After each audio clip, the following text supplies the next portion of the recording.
Well, Peter McCabe is from the charity Headway. They work with people who've suffered life-changing head injuries. Good evening to you, Peter. And this is, in some ways, good news, it would seem. It's encouraging, but we need to be cautious before we get too excited about this.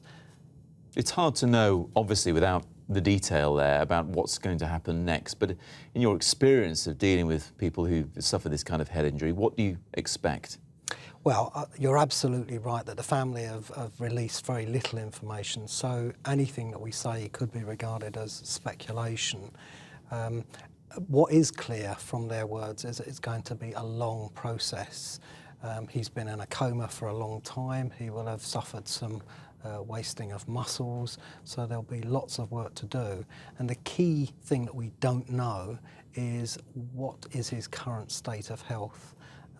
There's a spectrum. He could be quite alert. On the other hand, he may be in a pretty poor state. So that's the start point. What will happen is that there'll be a team of clinicians and therapists who'll be working with him, and there'll be psychotherapists, there'll be OTs, physiotherapists. Occupational therapists, yes. you mean, yeah. There'll be physiotherapists to get him back up to physical condition. There'll be speech therapists, speech and language therapists, and Michael may have to learn some very basic life skills that we take for granted, such as walking and talking and feeding himself, and it could be as hard as that. Because the initial injury is one thing, but then having been in a medically induced coma for 6 months is another thing on top of that to get over, isn't it? Well, the initial injury was a catastrophic brain injury, and it's a diffuse brain injury, so it's not confined to one area of the brain.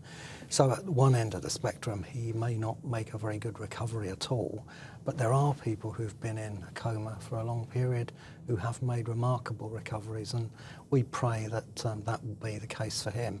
At Headway, we know just what it's like for families, because we hear so many who've been at their bedside, and initially there's the shock and there's the uncertainty, and then there's the day after day not knowing what the future holds, and that's really wearing. And I think it's important that the family are given support and assistance, and they look after themselves as well as make sure he's cared for. Still a long way to go yet, but the signs are encouraging. Peter McCabe, thank you very much indeed. Thank you.